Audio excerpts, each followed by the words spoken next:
Hello po, welcome sa ating Be Empowered program. At every time na meron tayong episode na Be Empowered, alam niyo po na umaabot ito sa mga libu-libong tao, mga kababayan natin dito sa Hong Kong, kababayan natin sa iba't ibang panig ng mundo. Mga true-to-life story na sana ma-inspired po kayo sa mga story nila. At ngayon, meron tayong special guest. Ano pong pangalan ninyo? Ako po si Fatima Adriano, Pastor. Ma'am Fatima, gano'n na po kayo katagal na nag-a-abroad? 10 years po. 10 years. Pero dito lang ba sa Hong Kong? Hindi po. Saang bansa 2 rin? years po ako sa Saudi Arabia. And 8 years po. Dito sa Hong Kong. And anong pinaka-reason mo kung bakit ka nag-abroad? Gusto ko pong matulungan ng mother ko po. Kasi, Sa mother. yes po, dalawa lang po kami na dalaga sa family. So, yun po yung ano ko, tsaka para na rin sa sarili ko. So, para sa sarili mo. Yes. Pero taga saan kayo sa Philippines? Kami Ling Tarlac po. Sa Tarlac. And nung umalis ka ng Philippines, nag-work ka na ba doon sa Philippines o hindi? Meron po. Anong Meron work mo po. sa Philippines? Sa lending company po. Sa lending company. Ba't ka nahihiya? Marami namang lending company. Yes po. So sa lending company ka nag-work doon. And then, nung pumunta ka ng Saudi, kamusta yung experience mo doon? Medyo mahirap, Pastor. Kasi nung una, hindi ko po alam na 3 buwan hindi po ako pinasahod. Yun yung first na ano ko po, sinabi ng amo ko na yun daw po ang usapan. Pero hindi po sinabi sa akin ng agency kasi. So, bakit daw hindi ka 3 months pinasahuran? Parang, kasi ang dating po is, ano po, direct. Parang direct hire po yung nangyari. So parang lahat ng ginastos nila para makapunta ka Yes doon, po. yung 3 months na yun, parang kailangan mong bayaran. Yes po. Eh, paano ka nagpadala nun sa family? Ayun po ang problema noon. Pero sinabihan ko po yung amo ko. Sabi ko, sir, pwede po ba na makiusap, na kausapin lang ang family ko kasi wala rin po akong cellphone, di pwede ang cellphone. So nakiusap po ako na kausapin lang para malaman din nila kung ano yung sitwasyon ko sa Saudi.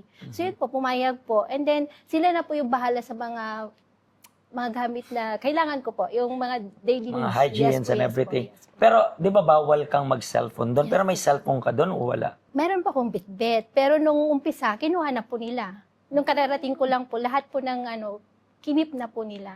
Usually, ganun talaga sa Yes po. Sa Saudi po kasi. Kahit gabi, bawal kang mag-cellphone doon? Or, Wala po talaga. As in, zero po. Hindi ako pwedeng Kaya yung contact ko po sa family ko is sa phone lang po. so, tuwing kailan mo lang nakukontak yung family mo doon? Katapusan po.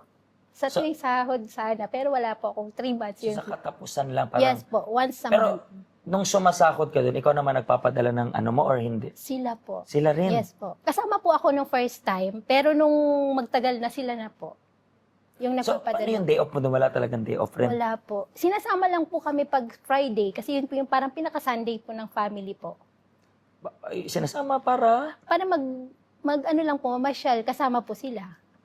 Pero kung hindi sila mamamasyal, di ka rin, sa bahay ka lang rin. Yes po. So parang, ang pag-work pala sa Saudi is parang araw-araw talaga nasa serbisyo Yes ka. po, yes po.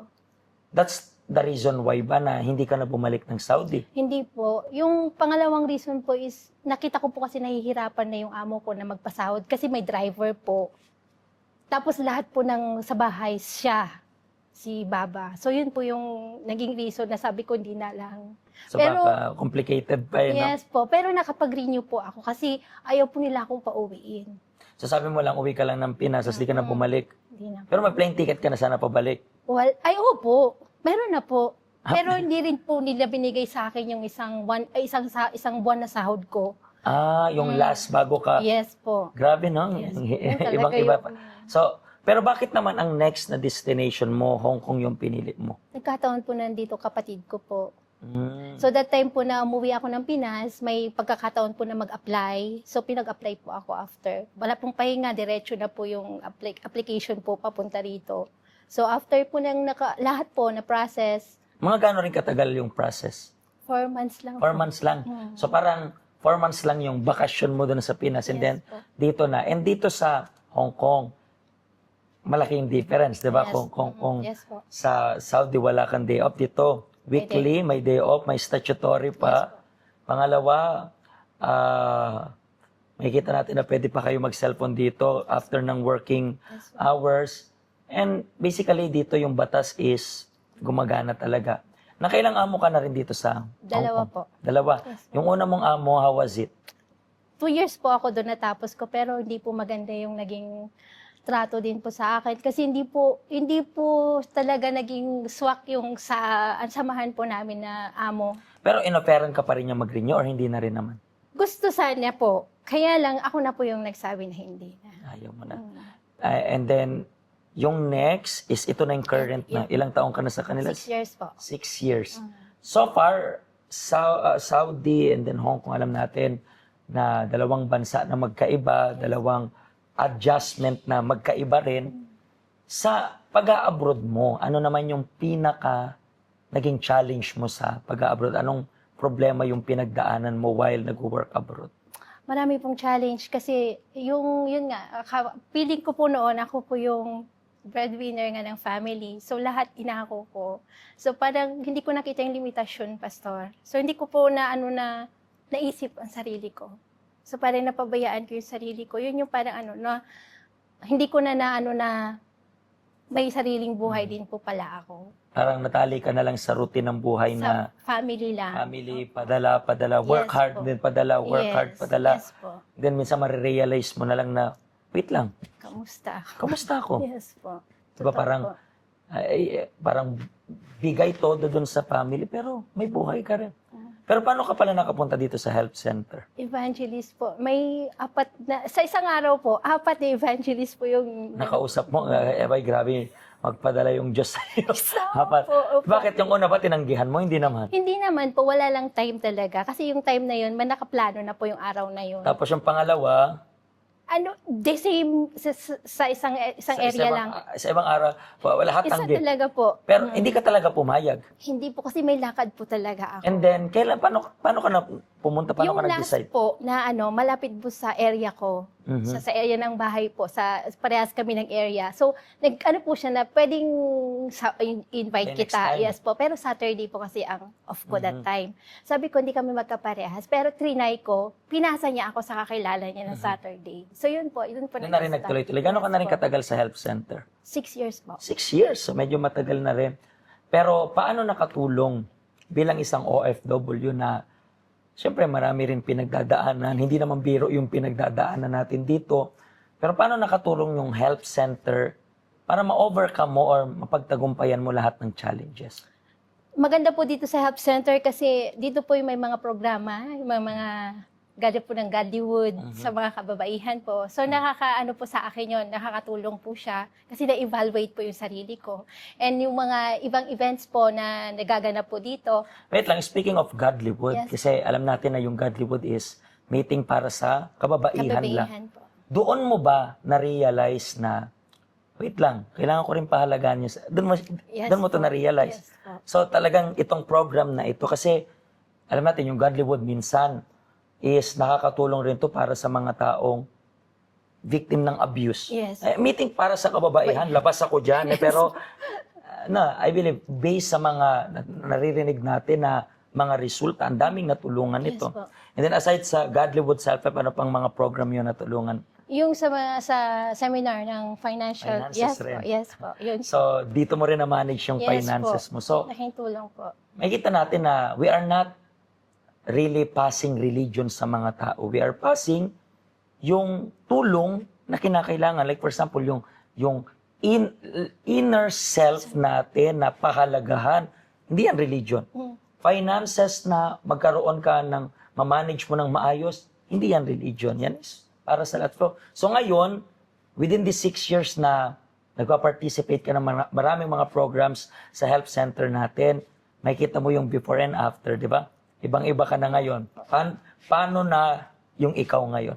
May self-control. Yun po talaga. Yun po talaga na-develop po sa akin na kaya ko maghindi.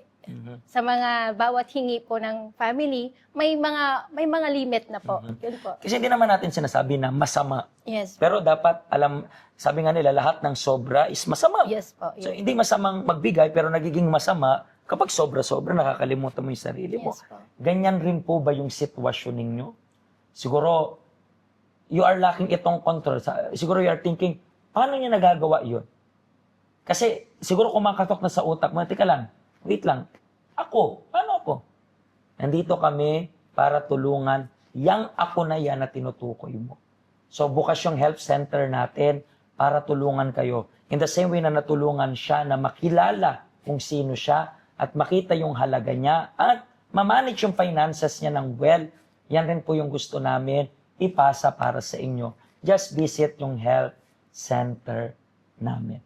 Okay? Maraming salamat po sa wonderful testimony niya. I believe it will reach out maraming kababayan natin na kailangan na marinig yung story mo. Thank you very much po. At thank you very much rin po sa lahat ng sumubaybay ng program natin ito. Sa susunod na episode, let's watch again ang panibagong story ng kababayan nating Pilipino dito sa Hong Kong. Pagpalain po kayo ng Diyos.